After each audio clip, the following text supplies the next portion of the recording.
Hello, everybody, and welcome to the Two Tired Parents Podcast. I'm Miles Weber. I'm Heather Weber. We are tired, as always. All the time. Why are we tired today? Because we were woken up early by our almost 5-month-old. Mm-hmm. By the time this will be out, she will be 5 months old. Yes. So. Yeah, I mean, teeth coming in, growing. Yeah? Hey, look at me. I'm here. Definitely likes attention. Babies, right? I mean, go figure also considering who her older brother is and who her dad is. Yes. Loving attention. Attention seeking is a strong way that we go about things in our household. Attention is the ultimate currency. Which we know is why I'm so tired. Which is why you're so tired, because between our son and our daughter and me, the general consensus in the house and the way of living is, look at me. Mm-hmm. Look at me. Look at this. Watch this. I need more eyes. You do need more eyes because, yes. Eyes, hands. Yeah, there are times when it's just like, look at me. Watch what I'm doing. And then our son will be like, Mom, me too. Watch me. Look what I'm doing. So, yeah, we're pretty tired. Yeah. But we're also very excited. Very excited. Because as you can see, we are in studio. Must mean we have a guest today. And we are very, very excited about this guest. Our guest today is known as the Seedling Doc for his focus on the roots of health. Dr. Joel Warsh is an integrative board-certified pediatrician with a degree in epidemiology, which is a word I just learned how to spell while reading this. For those of you in the back of the class who don't know what epidemiology is, it's the science of why things spread that isn't jelly on toast.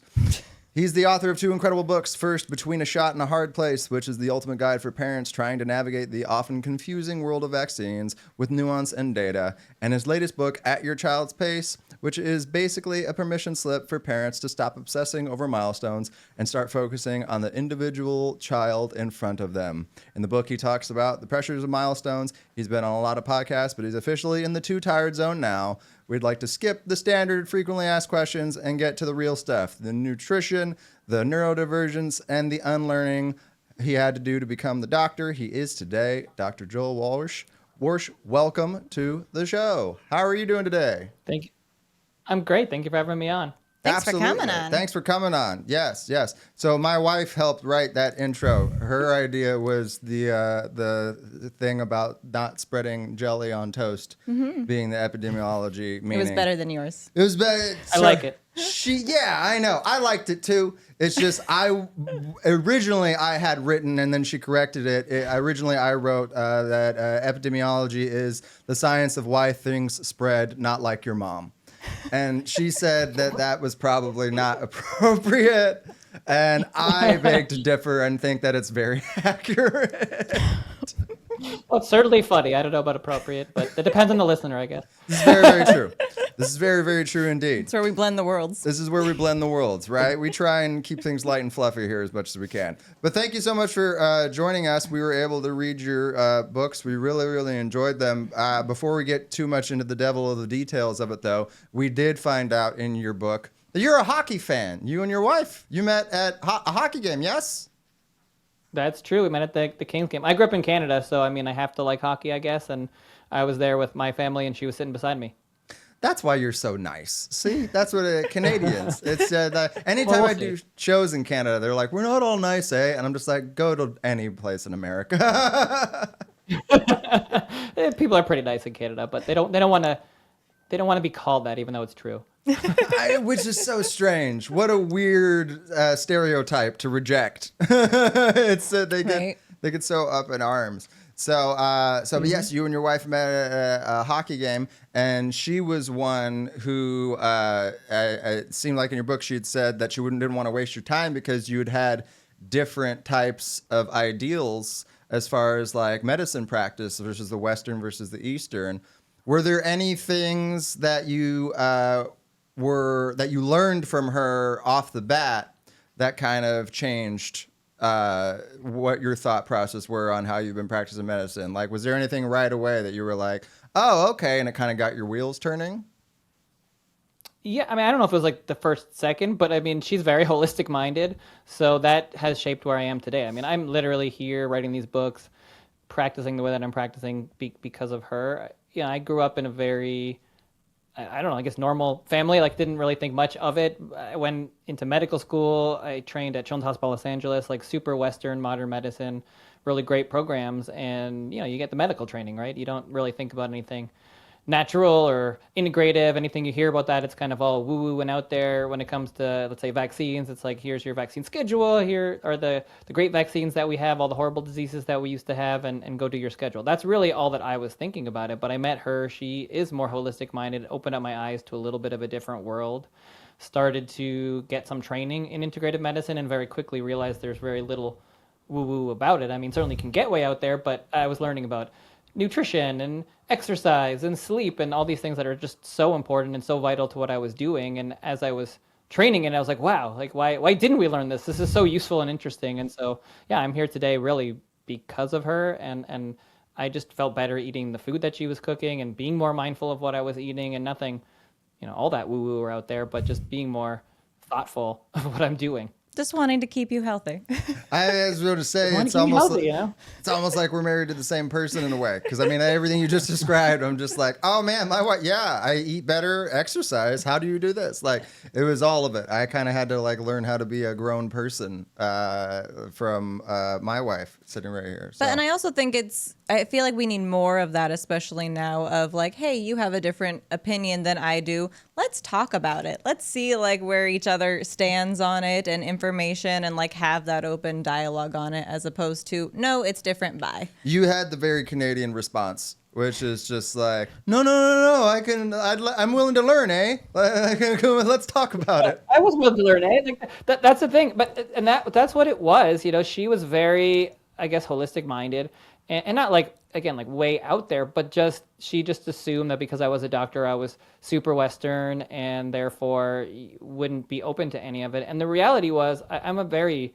open-minded person, always have been, and I wasn't exposed to it. You know, I just grew up eating the food that I ate. I was in training and didn't have a lot of time, so I ate what was around me, wasn't spending a lot of time preparing food. I was generally pretty healthy, so I never really thought about it. I wasn't, you know, I was exercising, but not anything that was, I wasn't conscious of it. I wasn't preparing all my meals. I wasn't thinking about where I was getting my food from. I was just eating. And she made me think more about it because I felt better when I was doing the things that she was doing. And so it very quickly opens up your eyes, because if you don't know, you don't know. If you're not thinking about it, you don't think about it. And most people don't make those changes until they go through some sort of health scare. Mm-hmm. And ideally, we can prevent people from ever getting there, prevent chronic disease, get ahead of it. But we were never taught a lot of this stuff. But most of us were never taught cooking. You know, it's all fast food and TV dinners. And so it's different. We're living in a different world now. I think people are starting to hear about all these chronic conditions, and we want to get ahead of it. Yeah, I love that. And that's so true. I think now people, we know more people that are getting rid of their microwaves and things like that. Yeah. But there's definitely been a time of, oh, you're busy, just throw something in the microwave and go. And so changing that and actually learning the ingredients and things is huge. Very important. Very important indeed. Yes. There is something you talked about in your books, which is the 80-20 rule. For those of us who are dumb, could you explain to us what the 80-20 rule is? And what are the big three nutritional offenders that are actually worth the struggle to eliminate? And what are the things that we should just stop stressing over altogether? Well, the 80-20 rule, or really any number that you want, is just making sure that you're focused most of the time on what you can control. So if 80% of the time or 90% of the time or whatever number you like, if you're focused on what you can control. So at home, let's say it's relevant for food. If you're preparing most of the meals, then if you have, you go to a restaurant and it's not the best food, or you go to a party and it's not the best food, or your kid has a snack at school that you don't really love, then it's not the end of the world. If you're focused on health most of the time and focus on what you're doing most of the time, then I think that's where we want to be. And I think parents are just too stressed about being perfect. There's no such thing as being a perfect parent. So you can control and adjust as much as you can, but not to be worried about those few times where maybe it's not exactly what you want to do. And I think that is really helpful for parents. So that to me is like the 80-20 rule. If you're focused most of the time on what you can control, then those other times you're not so concerned about it. You don't have to be very dogmatic about it and make sure that you are perfect all the time, except if you have some sort of major health, complication, like if you have celiac or something, maybe you don't want to do 80-20, bread, but most of the time that's okay. Yeah. So that's that one. That was So those things that we want to avoid. I would say sugar's a big one. So it's not that you can't have any sugar, but we have way, way, way too much sugar, way too much added sugar. And I'm not talking about sugar in fruits or vegetables. We're talking about the added sugar, the processed sugar, the junk food. Most kids eat more junk food every day than they need in a whole month. So we can really minimize that. And we know that if we're eating too much sugar, it affects everything. It affects their mood. It affects your immune system. Kids get sick more often, increases your risk of chronic conditions. So chronic conditions I mean like asthma, allergies, autoimmune conditions, cancer. All the things that we're seeing skyrocketing in kids have been directly linked to mass amounts of sugar that we're eating. So I think it's important to just focus on it. Again, it's not that you can't have any sugar, but try to minimize that added processed sugar. And when you are adding sugar, you use the more natural ingredients, coconut, maple syrup, as I have to say, as a Canadian, right? I got to bring up the maple syrup, so things like that. Yeah. I mean, maple syrup is a big staple in our house, and Yes. we're not Canadian, but Yeah. it's huge. But even especially I feel like sometimes parents are, oh well, if I go to a birthday party, they're gonna have the staple of pizza and cake, and parents will freak out. But if you're doing your part at home, then them going and having a cupcake isn't the end of the world. I agree. Yeah, I'm not opposed to kids eating food when all their friends are eating it. I think it's important to not be eating that every day at home. And if they have one cupcake, then it's not the end of the world. But it is really interesting because we eat pretty healthy at home, and we don't have a lot of, or probably really no added sugar, processed sugar at home. And so seeing my child, who's now 6, but maybe he was around 4 at the time, going to a birthday party and even eating one piece of cake, how different his behavior was after eating that piece of cake. And the friend who was there, who also was very, very health conscious, eating that and then got very sick the next day.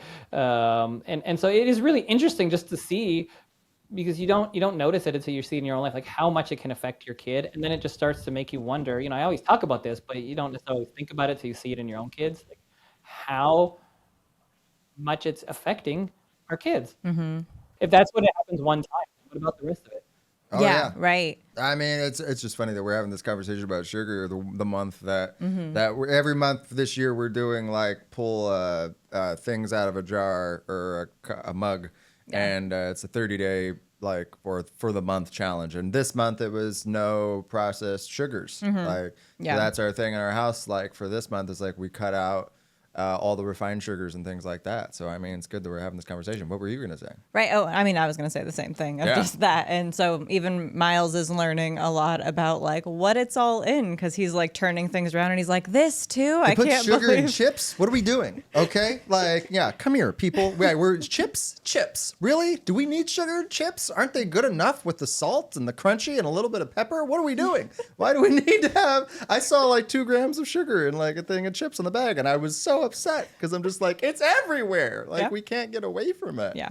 So, yeah, I mean, in your household, I mean, I'm assuming it's reflective of that, right? Are there less sugars? Are there snacks that you have been kind of leaning on for your kids that are more helpful, that they actually like, that still taste good for them? Or how are you finding that balance at home? Yeah, it's very possible to find all kinds of snacks that are healthy, or certainly healthier than the worst versions that are out there, and your kids can be happy. The goal is not to make your kids miserable with the foods that you're feeding them. The goal is to provide them healthier options that they like and that they're wanting to eat. So a lot of our snacks have fruit or veggies in them. There's nut butters, peanut butter, nut butters. Those are very common. And certainly we have other snacks too, like granola. If we are going to do chips or something like that, it's certainly a much better version. You look at the ingredients, it's actually just potatoes and salt, like you said. We're not eating a ton of that, but certainly it's around. Seaweed. There's seaweed snacks that are good. I mean, there's a ton of different options. But ultimately, for me, it's about reading the ingredients. So that's really the big key. And I think the big takeaway always when people ask me, what's the one thing you could do that could make a big difference? To me, it's just reading labels. From now on, when you go to the store, you got to read the labels. It doesn't mean you can never have a bag of chips, but look at the bags of chips. They can be the exact same price, but one can have much better ingredients, much fewer ingredients that you actually know what they are. If it's some long chemical name, then it's probably not good for you. Not every chemical is necessarily bad for you, but if it's some long tetramethyl hydro whatever, if you want to take a guess, it's probably not good for you. Right. So just avoid that. And if that and you pick in real food, then you're going to be much farther along in general. Yeah, 100%. And I think that's also hard for so many people of like, well, I don't know what this is. And not everybody's going to know everything, but like you said, if you don't know what it is, it's probably safe to say it's not the best for you. I mean, the first stage, I think, is admitting that you don't know everything. I mean, that's such a big thing, especially in this country, to like just swallow your pride and just be like, all right, can I educate myself? Can I start the journey and reading those labels and also understanding your serving sizes? Yeah. That's the other thing. People just read the label and they don't do the math of what the serving size is. I always think back to like the Brian Regan joke about Fig Newtons, where it's just like, who's looking at the serving size? 2 cookies. Who eats 2 cookies? Like, I usually eat it like there's like a wood chipper. There's shavings of wood, Fig Newtons coming out the side. So yeah, like just not just like it's important to read the labels, but also like serving sizes, man. Like make sure that you're paying attention to the serving sizes. But yeah, educate yourself. And can I say on what you're saying? Yeah. Humility is such a big thing because we also have to realize that most of us were never taught to cook. We don't know how to cook very well. And I've said this many, many times, like you may need to take some cooking lessons. Like maybe your kids are not eating your food because you're not very good at cooking, right? And there's a lot of options out there of ways to cook the food, ways to cook the veggies. And again, you want to talk personal, like I notice things where I eat lots of food that I would have never eaten before because it's a good version of it. It's cooked well. It's made in a good way. Like my dad came to visit a couple years ago and we were eating kale chips and they were like, they're really good kale chips. They're not like bad, crappy, weird, crunchy ones. They're just like, they're good. And he's like, oh my God, I would eat these if I had these at home, And so it's sometimes it's just how things are prepared. And we don't even realize that we're just not cooking it or preparing it in a way that our kids would like or that we would like. And if you were to have a little bit of humility and to take a cooking class or to watch things online to learn how to cook more, then you would eat better and your kids would eat better. So sometimes it comes back to that too. And we do need to have a little humility to go back to some basics, which maybe we weren't all taught or just wasn't a priority for us in our lives and really should be. Yeah. Well, and I would say to piggyback on that, get your kids involved with cooking. That was the biggest game changer in our house when our son started developing the toddler picky gene. Is I started having him cook with me, and anything he cooks, he will at least try. Yeah. But in most of the time now it's stuff that he loves that I feel like most kids wouldn't love, but he loves it. And when we can phrase it to him, like, you helped make this, like he's really, it opens his mind to trying it more because he was there as a part of like the whole process from start to finish. And so, yeah, I mean, we've had a couple of like small burns and like every now and then you get a little cut or something. But I mean, like, yeah, keep your eyes on him, of course. And if it's like the both of you that are able to do it, you got just one kid, all the better. But yeah, like being able to make them as much of a part of it as possible, I think is something that's really, really helped us. But I also just like the phrasing. You gave so much nice information, which is like the roundabout Canadian way of being like, maybe you suck at cooking. Maybe you're just not good. And like, I love it because, yeah, it's true. It's just like, how many of us can like genuinely look ourselves in the mirror? And like you said, the humility of it, which is just like, do I need to get better at this? Like maybe the kids just don't like the cooking, I mean, but I feel like so many parents will just default to like giving them whatever at that point. But there's a line now, right? Because which will lead me to my next question, I think, which is I think that we're supposed to ideally get most of our supplementation and vitamins and nutrients from the food that we eat. So a well-balanced diet, if you're doing it the right way day in and day out as much as you possibly can, you're probably not going to need a whole lot of supplementation. That being said, as a parent, it can be very, very difficult to make sure that your kids are getting all the right nutrients that their body needs. But is there a point where like stacking supplementation on kids to like make up for the lack of what they're getting in the food is counterproductive? Like, are there certain things that shouldn't be introduced to kids at a certain age? Because I was on the road recently. I saw it was two parents and their kid, and the kid was having one of those prebiotic sodas, and the kid had to be like 3, maybe 4, and I'm just like, I don't know that like, hopefully they're only having one of those in a day, but like, maybe, I don't know if it's too young for like one of those things. And so like, that being said, like, is there a counterpoint where the supplementation becomes like it's hurting you, not helping you? And is there a certain age that certain things like prebiotics need to be introduced to kids? Yeah, that's a great question. So to me, I guess the first part of it would be, I don't love focusing on supplements. I think it can be beneficial, certainly, but ideally, like you said, you want to be getting it from food. So I think that's what we should all be aiming for, and that's what we should be aiming for in society, that we can get our nutrients from food. The problem is that's not necessarily realistic for everybody. Sometimes you have very picky eaters, and also, unfortunately, our food is just so crappy now that even if you are eating healthy, sometimes you can have deficiencies in some of the nutrients, or you could at least be on the lower end of what's normal, especially if you have a picky eater. So Yeah. I don't have any problem if a parent wants to do a multivitamin. I think that's fine. I don't think, people ask like, oh, is there a supplement that every kid should be on? And I don't think so. I don't think there's a supplement that every kid should be on. I think if your kid's a picky eater, or you want to give them some vitamins every now and again, a multivitamin's totally fine. Omega, same thing. And we don't eat as much fish anymore as we used to. So for a lot of people, so that can be something that's very helpful. Vitamin D. Most people are deficient in these days, but again, it'd be better if you get it from the sun. We're just not out that much anymore like we used to be, and we're in cars and in school and at work. So there are a lot of people that are deficient. So getting that supplementation can be helpful, but ideally you're identifying those issues and getting it from food. The other one is iron. There are a lot of people that are iron deficient, so you can get that from meat or green veggies. But if you need to supplement, that's okay, just not as good. So no, there's no supplement I think that everybody should be on, but I think it's totally reasonable to do it. Ideally, you get it from your food. When it comes to the negatives of supplementation, so you can certainly overdose on things. It's hard for most of the supplements to overdose on them. You'd have to take a lot. I mean, iron would be the one that's the most concerning if you take a bunch of it. But generally, of course, if you swallow a whole pill bottle, it could be too much, so you want to avoid that. But just from taking a multivitamin every day, you'll probably be okay. You're not going to overdose on anything for kids as long as the dosage is reasonable for kids. So I'm not super worried about that. For food, we know that you're not supposed to do honey before 1 just because of the risk of botulism. Other than that, there's not really any well-established, scientifically studied food that you would say, oh, you really can't eat that as a kid. And you have to think about the world, right? People eat all different food in all different places, and lots of kids eat probiotics and prebiotics and kimchi and kefir and other foods all over the world. So probably you're just fine to eat those foods if you want to. Some of those drinks, they might still be processed, or might still be a lot of sugar in there, so you probably don't want to be chugging a lot of any kind of drink, even if it says healthy on the label.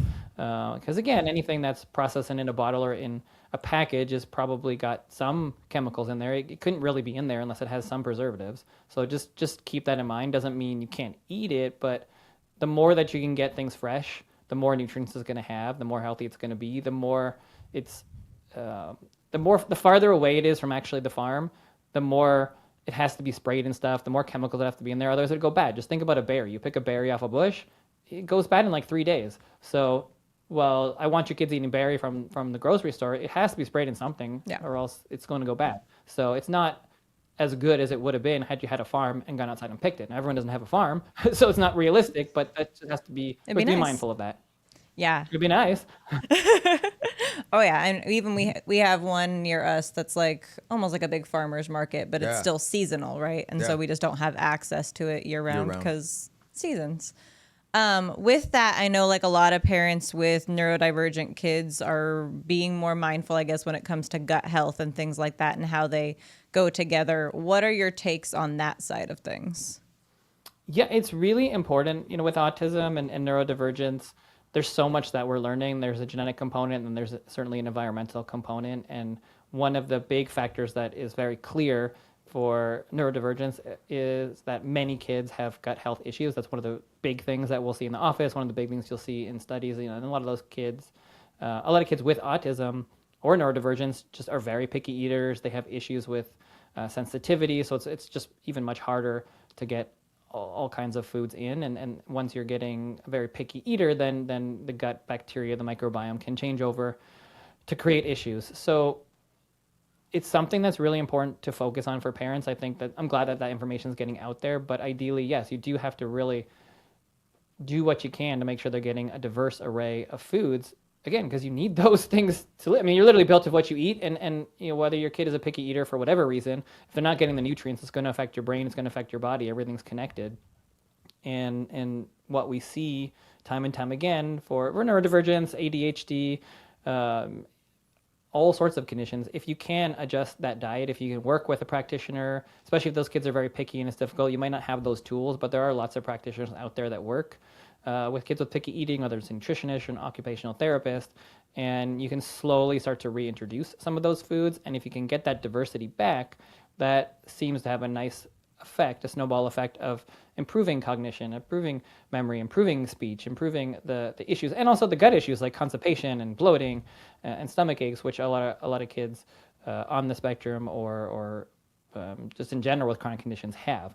So it is maybe the most important thing that we can do, that we have some control over, is our diet, and it's something that we can change. Not always easy, but it's something that's within our reach, and a lot of parents never even thought about it before, and they don't realize, let's say for their kid who has attention issues, they just change the diet and the attention issues get better, go away. So it can be that profound sometimes. Yeah, I agree. Our son is undiagnosed ADHD, but he's also 4. So, you take each side of just what the normal 4-year-old is. But we've noticed even just a huge difference when we're really focusing on like gut health and processed foods and everything like that in his like attention span, in his all over the place, like hyper, like still hyper for sure. But there's just such a huge difference that we've noticed that it's like, oh, okay, yeah, this is doing a thing. So the more we can keep this on track than not is beneficial for him and everybody. Oh, absolutely. Yeah, I mean, we've been reducing screen time too. Yeah. Recently, that's been our a big one, and we've seen a big difference in those two things really helping out a tremendous amount. Yeah. Now, we've talked a lot about like the content of the food once it's in our mouth. How much do you think the environment the food was made in plays a factor? I see so many things, at the store now, cage-free, grass-fed, free range. Like, do you think that like environment as far as like stress screens or like rushing production of things, how much does the environment in which the food is prepared affect the nutrients and everything like that? I think it makes a huge difference. The problem is it's not always that apparent because they use a lot of words on the boxes, or use like cage-free or let's say pasture raised, right? And what does that mean? So they were on a pasture, but for how long? What else were they eating? We learned a lot about that in some of the eggs recently, where they've looked and they say pasture raised, and then you're like, okay, well they get outside for a few minutes, but then they're still eating corn and soy or whatever it is. So I think it makes a big difference because again, you're literally eating what they eat, right? If you're eating an egg or you're eating a chicken or you're eating a vegetable, okay, well, what was the soil? What was it sprayed in? All these things matter, not the end of the world if you eat one, but if you're eating the same thing every single day, chemicals build up, toxins build up, and we're exposed to so many things. And the more that we're exposed to, the more that our body has to deal with. So if you can get something on an amazing pristine land with wonderful water that was never sprayed in anything, that was just picked off a bush, or the chickens were roaming free, or the cows were roaming free and they weren't sprayed in all sorts of chemicals and eating all sorts of chemicals and shot up with a bunch of hormones and antibiotics. Yeah, that all matters. Why wouldn't it matter?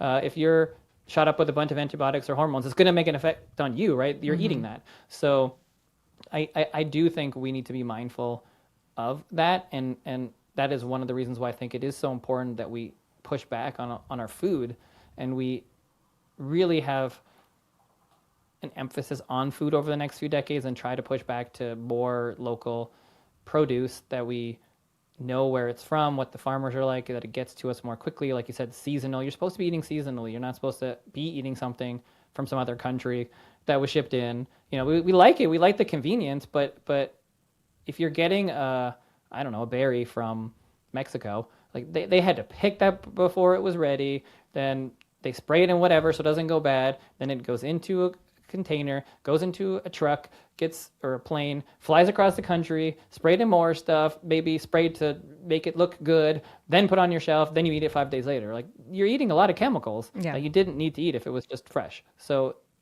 just something we need to be aware of. It's not to scare parents, but it just goes back to, if we can eat as much locally and fresh that we can, then if you eat some of the other stuff, it's okay. Your body can handle it. But if we always eating that food, always eating ultra processed food, always eating tons of sugar, never preparing food, at some point your body's not going to be able to handle it, and we're going to get sick. And that's what we're seeing. 50% of kids have a chronic disease. That's a problem.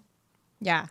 And I feel like you were saying, in a perfect world, if we have access to all of those things. But I think if we're fighting and putting it more towards the forefront of like, hey, this is what we need, this is what we want, it gets us closer, I feel like, than farther away from that as being the ultimate goal.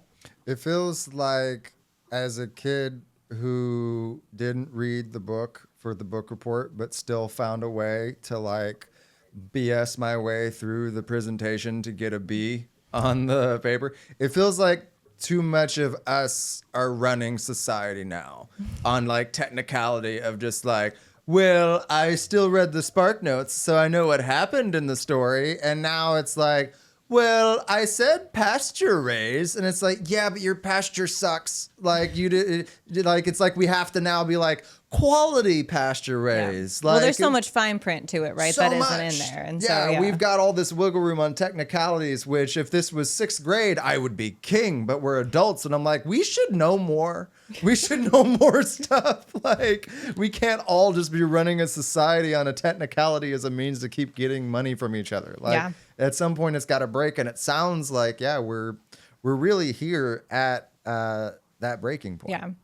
And what you were talking about as far as like pesticides, things that are sprayed onto foods. So when we're talking about like a toxic overload, I feel like that also goes into what a lot of people's fears are when it comes to vaccines, right? Is like there's mercury, there's all these things added to it.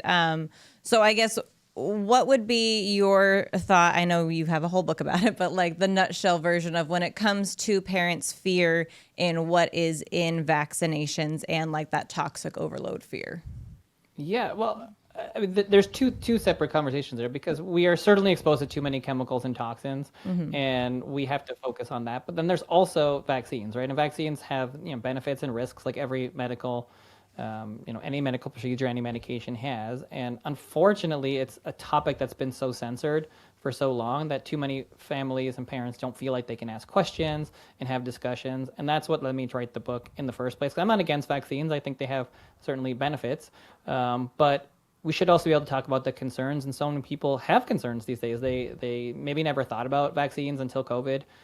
They had, maybe some shots when they were kids, and then they got a COVID vaccine, had a bad reaction, had a friend that had a bad reaction, were forced to do something they didn't want to do, and maybe now they're having kids, and they're like, wait, how many vaccines are we doing now? I only did like 5, but these kids have to get 5 today. Like, what's going on? So I think it is important that we start to have these conversations so that parents can understand what the landscape is around vaccines, why some people have concerns, and can start to educate themselves. Just like when we're talking about food, you don't have to know every single detail, but I do think if you want to do anything outside of the regular schedule, or at least want to have conversations, you have to have some education of what's in there, what's going on, and why people are even concerned in the first place. And my personal belief is nobody should be forced to do anything. That's just my belief. I think we should educate parents. I feel like my job as a doctor is to give information, help people to have informed consent, help them to make the decision that's best for them.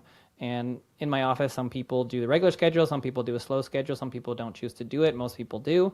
We have conversations every day about ingredients and what's in there. I mean, there isn't mercury in vaccines anymore. They took that out a while ago. There are all sorts of other ingredients, of course, in vaccines, and a lot of them are in very, very, very small amounts. So when you are talking to mainstream medical professionals, they say, oh, it's a very, very small amount. It's nothing to worry about.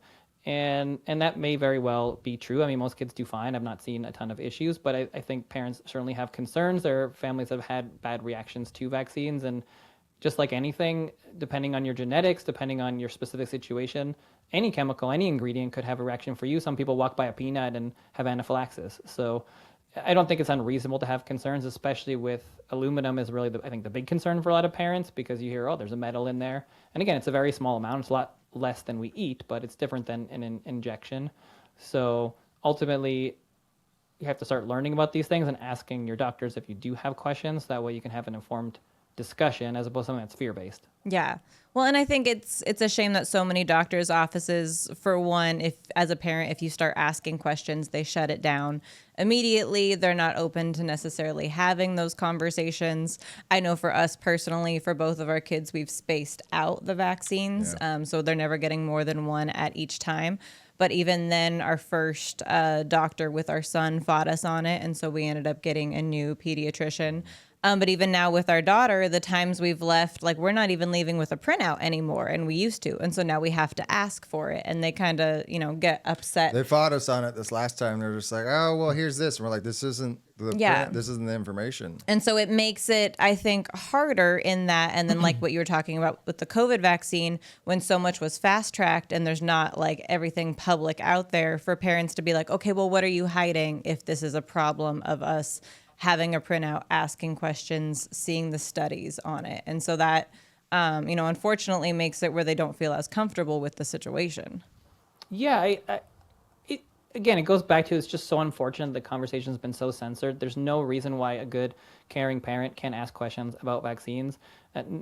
No doctor, I certainly don't want any kid to get a preventable disease, but I also don't want a kid to have a bad reaction. And there's no reason we can't have discussions on this, because we want the best possible vaccines with the lowest possible side effects. And if you can't have discussions about it, if you can't research the side effects, then you can't ever make them better. And we need some humility to say, like, maybe we just don't have the best vaccines we're ever going to have in humanity, and maybe we can make them better if we can have a discussion. And if you're talking about ingredients, like maybe, let's just say, for example, if we did spend more time studying for vaccine safety and we found, this ingredient in this vaccine increases your risk of asthma by 5 times.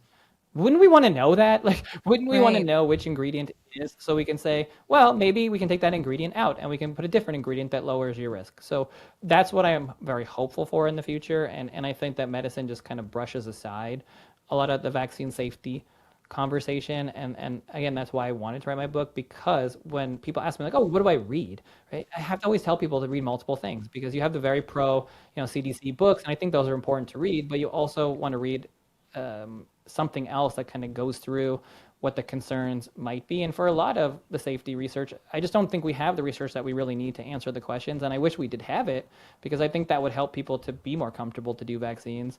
And the more that people seem to become educated in vaccines, the more concerns they have. And it should be the opposite. The more you research it, the more you should be comfortable. Right. So the people that are researching obviously are missing something. And the most likely individuals to not vaccinate are people that have high education. Mm-hmm. Why is that? Why are the highest, wealthiest private daycares and kindergartens the lowest vaccine rates? That's weird stats to be. That means that there's something in the research that's missing, or people feel like there's more concerns as they look into it. And the answer to that shouldn't be to disregard those people. It should be to say, why do you feel uncomfortable with this? What research would you want to see? Let's go get that research. And then either you would find problems and you'd make changes based on that, or you would find that there aren't any problems and you'd say, well, here's the thing that would convince me to do it. Like, that's science. Yeah. Well, and I think we're in this weird spot with social media, the internet, everything like that, of there's so many different studies out there. And so trying to find the point of which one is the actual study, which one is edited, which one is like an actual, factual study. Yeah. I think there's so many clickbait things out there that it's really easy for somebody to see one thing and be like, okay, that's the truth. That's what I'm sticking with. Instead of like what you're saying, do your research across the board. But also from this conversation, not just vaccines, but with food and everything as well, it seems like, and you could correct me if I'm wrong on this, like at a baseline, there's going to be a variable of, it's going to be hard for us to know any quote unquote absolute information just based off of the fact that every human being is fundamentally different. Like, that's something that we dealt with back in the day when I was personal training with you, where we would tell people, because they all wanted this like cookie cutter, like, what's the thing that's going to make me lose weight? Just give me the play-by-play. And it's like, yeah, but we don't know enough about you as a person. So like, can you speak to like, what are some things as people that we could do to set ourselves up for success as far as like educating ourselves about our own genetic makeup? Like, are we talking intolerance tests, vitamin deficiency tests, blood work? Like, how important is blood paneling, and specifically for what? So that way we can set ourselves up for success on a baseline of like, know myself. And then from there, I can branch out and start to understand the things that I should be putting in my body. Yeah, that's a great question. And even before I jump into the testing, so, you mentioned something that's really important. It's about trust, right? You shouldn't trust any one person. You should get educated. I think you do need to. I think with what's going on with social media, and certainly in the vaccine world, but really anything right now, everything's so divisive. The loudest voices are usually quite extreme, and most people are in the middle.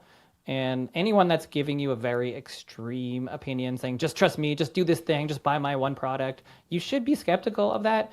I tend to focus and I mean, I follow all kinds of people from all different areas because I think that's important. But ultimately, the people I trust the most are the ones that say, no, like, don't just trust me. Like, I don't think anybody should just like read my book and be like, oh, just do everything I say, or I say something. Like, no. You need to read multiple different sources and figure out what makes sense for you. And I don't know your kid, so I'm talking here, and somebody could be like, oh, vaccines are the worst thing ever. You should never get the hepatitis B vaccine for your newborn, and you might have hepatitis B. We should probably get the hepatitis B vaccine for your baby then if you have hepatitis B. Like, there are different situations, right? And so I think that you need to look into different perspectives, and then for all parenting things, vaccines, food, but most parenting decisions in general, we have to get better at taking the information in, synthesizing it, and then ultimately doing what we feel like is best for our kids, because there's so much noise and so much information, and it can be really hard to know what to do. But nobody knows what to do for your kid. You never really know. You just have kind of an educated guess, and then you do your best, and then if it doesn't work out, you do more. So that to me is, whether it's vaccines or parenting in general, I think that's a good mentality to have for parents. And when it comes to testing, it's hard with kids. It's a tough question because, do we do testing? Sometimes I do. But for kids, especially when it comes to blood work, that's also not fun. So you have to weigh the benefits of that, and going to the lab and getting a bunch of blood work, it certainly can be beneficial in certain situations. It becomes much more beneficial when your kid is ill. So if they're chronically ill, if they're getting sick all the time, if they have multiple issues, then I do think it's reasonable to get some different blood testing, and each kid's going to be different. But certainly you can get your general lab workup of your chemistry and your hemoglobin, so CBC, so basically looking at immune function, looking at some of the main vitamins, looking at your liver and your kidneys. Like that can be useful just to kind of get a general picture. Stool testing can be really helpful for some kids, especially with gut issues. There is more extensive nutrient panels you could do. You can look into allergy testing if you're having allergy symptoms. You could do mold testing at home. You could look into metals. I mean, there's a million things you can do. You don't necessarily just want to do everything. That's not good either. So you do have to do things stepwise. And if you're going to want to do more testing, then you want to work with someone who can work with you and have a conversation. Because I don't know what's right to order for you. If your kid has gut issues, I'll probably order stool test. If you're having random symptoms, then you might be metals testing or mold testing, but that's not going to be the first thing I'm going to think about, right? So you have to kind of work your way through, and I don't think you should be just doing massive blood panels for every kid. That's wrong. Like, you're going to find things that aren't there, and it's not fun for kids to do that either. Facts. We actually have to get our son to have his first round of blood work that he's aware of. And not looking forward to it. Not looking forward to it. Not looking forward to it at all. But in that, I think we talked briefly about like the information that you get when you get vaccines, which is like a VIS, vaccine information statement, right? Is there anything that's not in those statements that are given to people that you think should be in those statements? I mean, I think those statements are quite basic. So I don't know. I mean, it's hard how much information you're going to give everybody on any specific vaccine. I think there needs to be just a new system, really. Like, I don't know if a paper sheet makes a lot of sense anymore. I feel like there needs to be a website or something that you can go to that has more information on each one, that can be continually updated with the latest information, and everyone can just have access to that. So that way you can read it before, you can look into it before. There's a question and answer. There's just so much. We have so much more technology than a VIS sheet at this point that it's kind of outdated. But certainly the safety information is not there. I mean, a lot of it just doesn't exist, but ultimately, at least based on what we know, it should be available so you can have as informed consent as possible. And I think ultimately with that, it's going to need to be something that's a little bit more fluid, as opposed to something that's so static, like, oh, here's your sheet on the whooping cough vaccine. I don't think that's that useful for most parents. I mean, I wrote a book and it just touches the surface on a lot of these topics. So one sheet's not going to really give you all that much information. Like, you really should have an understanding of, all right, what are the diseases? How risky is it? I mean, even for vaccines, it needs to take into account how risky it is in your area, right? Like, you have to make a decision sometimes based on, especially if you're doing a slow schedule like you guys are doing, you're probably picking and choosing which ones to do next. So you're going to pick and choose that based on what's in my area, what could kill my kid, what's most likely for them to get, what am I most worried about, and you're going to be less likely to do one of the other ones, but you can't have that in a sheet because that doesn't give you information. Like, you need to know what's going on in my area today. So I think that could be more useful. Like, you could have a website, you could put in your location, what's going on. It could pull up what outbreaks are in your area. Like that's all possible now very easily. And I think a series of like video and or audio files based off of whatever information you need would also be helpful, because I think part of the reason that your book is so digestible is because there is an audio book. Right. I mean, so so in the day and age of people being just too busy, like most of your parents are like, we might have some time in the car ride home from the doctor to be like, okay, let me put this on so I could listen to more of the information. Or we could go full-blown millennial, and it's a bunch of videos that all the information is read by women who are applying makeup in their car. Like, I feel I don't like know who needs to hear this, but yeah, I don't know who needs to hear this, but your vaccines need to be this way. Like yeah, just that's who I get most of my trusted information on. Is just like, oh man, this girl putting makeup on, I trust her. She speaks with conviction. So yeah, I think that sometimes makes sense. more than you can trust the officials, though, right? Unfortunately, these days. right, yeah. But and like you were saying, staying up to date with how things are changing. I mean, we're getting granted, we don't use iPhones, come at us. But there's like new iPhones like 10 every year. And so it's like, if things there are changing, cars are driving themselves, things are doing all these things, for sure, like we can have more like knowledge when it comes to how not just vaccines are changing, but like you said, like the outbreaks in your area. Like right now, you don't have to go far to find out about the measles outbreaks going on places.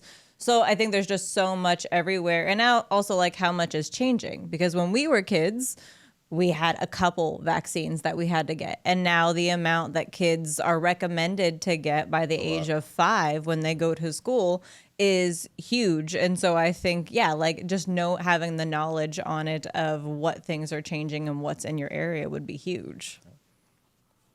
I think so. I think those are all reasonable steps forward, and they can start to meet people where they are. And you're making the joke about being in a car, TikTok videos, but I mean, if you're having a kid and you're 23 or something like that, like that might be what you're watching. You're not reading a VIS sheet. You're not listening to some stuffy doctor at John Hopkins University or whatever. Like, you don't care what they have to say, but maybe that information could get through to you from someone that you trust. And it doesn't have to be just somebody putting on makeup, but it could be a respectable young doctor who they do respect and will listen to and will make a TikTok video, as opposed to the 60-year-old doctors that have made all these things, right? It's like that's not the world now. So you want people to get a vaccine, well, you have to describe it or discuss it in a way and in a place that people are actually gonna find it. Like, you can put something on cable TV, but if everyone's watching Netflix, like, they're not going to see it, right? So it's like that we live in a different world now, and medicine is very, very, very slow to change. Everything's way in the past, and I think that's a part of what we're seeing. Like, there's this huge lack of trust in medicine right now. They used to be one of the most trusted professions, and now most people don't trust health and public health anymore, especially after the pandemic, and that's a big problem. We're all on the same team. We're all here for our kids, but people don't listen to the recommendations, and we have fighting between our societies right now. Like, you have American Academy of Pediatrics suing the HHS suing, not listening to the CDC. We have a CDC vaccine schedule and American Academy of Pediatrics schedule. Like, how are you supposed to be a parent and not confused when our own societies can't get it together? Right. Well, and especially, you want your kid to go to daycare, depending on the states that you're living in, they have to have all their vaccines. If you want them to go to school, they have to have all their vaccines. And so I think what we were talking about earlier, nobody wants to feel forced into doing something, but there's so much of it underlying that we are forced into doing something if you want your kid to go to certain schools with other kids or daycares.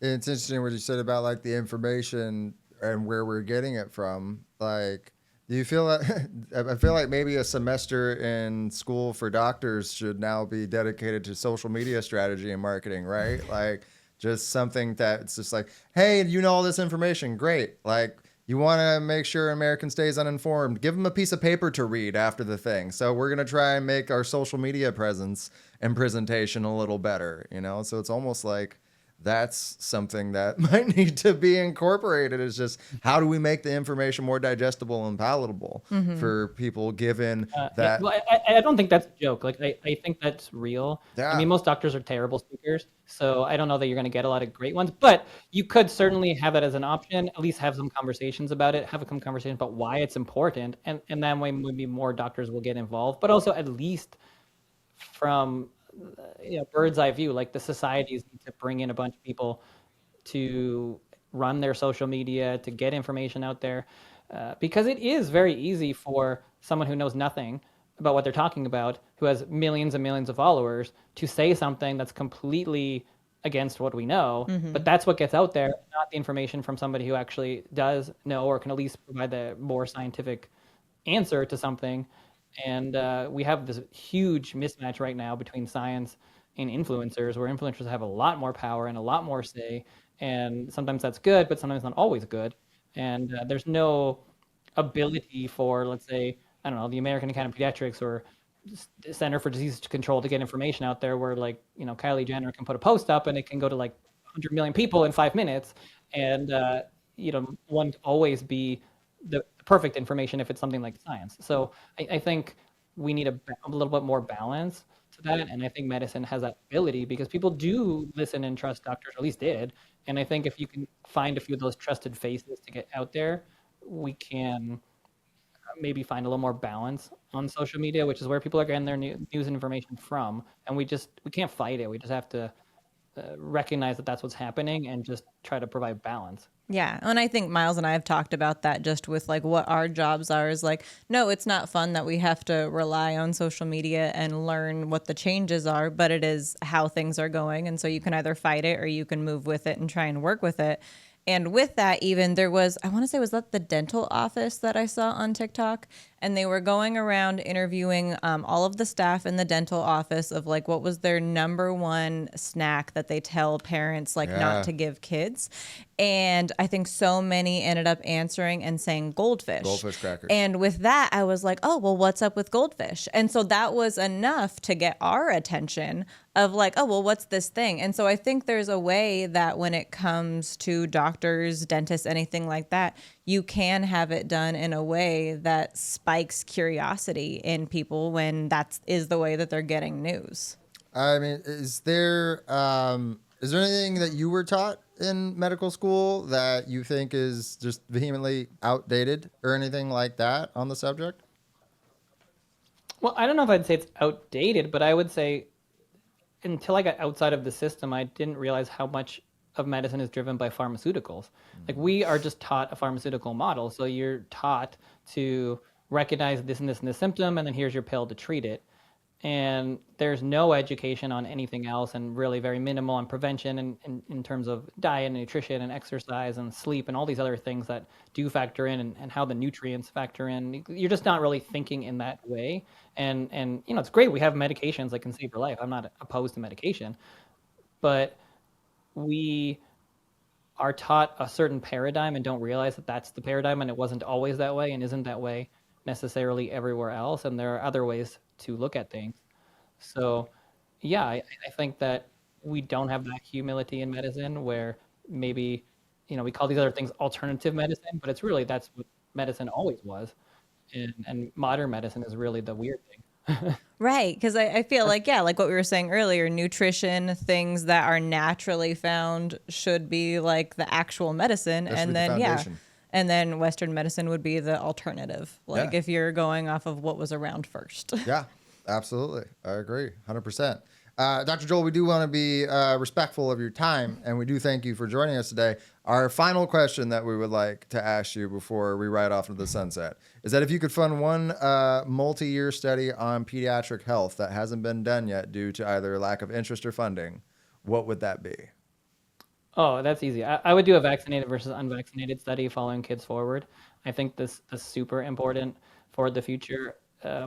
Ethically, you're going to have trouble doing that where you're going to randomize it. So basically meaning you're not going to be able to give people vaccines that don't want them, and vice versa. But you certainly could let people choose which group they're in and follow kids that are unvaccinated forward and follow kids that are vaccinated forward and look at the chronic conditions that develop. I think that would be extraordinarily helpful. to parents and modern medicine. And I wish it's been done, but it's never been done. And I do think we need that to help with all this hesitancy. I agree. And also crazy that like 2026 and it has not been done. But I guess, there's so many legalities and limitations in why. But yeah, I agree. And I think that's what everybody would want to see, right? Like no matter which side you're on when it comes to vaccinations, everybody would want to see that study. Yeah, do a study. Do a study on it. If it's become so much of a hot topic of argument and polarity, I think it would only make sense to let's actually fund a proper, unbiased study. So that isn't funded by the people invested in Let's not do Kellogg's. Yeah, maybe Kellogg doesn't fund it, the study, because they can have some very biased information and everything. So yeah, I agree. I think that would make the most sense. I think if we can get that foundation moving forward, then it's going to quiet a lot of the conversation. It's going to quiet a lot of the argument and turn it more into a conversation, which we've discussed today as far as you got to be able to have that conversation about things and open your mind to all the information. Not if you're getting your information from just one side of anything, I think you're probably the least informed. You got to be able to go from your side, that side, and then somebody that's in the middle. I think being able to examine all those aspects of any particular subject is going to help educate you in the best way moving forward. But hey, we really appreciate your time. This has been a fantastic conversation. Thank you so much. Thank you so much for stopping by. Why don't you let everybody know who's listening where they can follow you and anything that you've got coming up that you'd like to promote? Yeah, well, thank you for having this conversation. I know it's always not easy, and sometimes people get angry, but they shouldn't. The word vaccine shouldn't be crazy. We should be able to talk about it. So yeah, thank you. My Instagram, X at Dr. Joel Gator. The book is Between a Shot and a Hard Place, and also Substack, Between a Shot and Hard Place.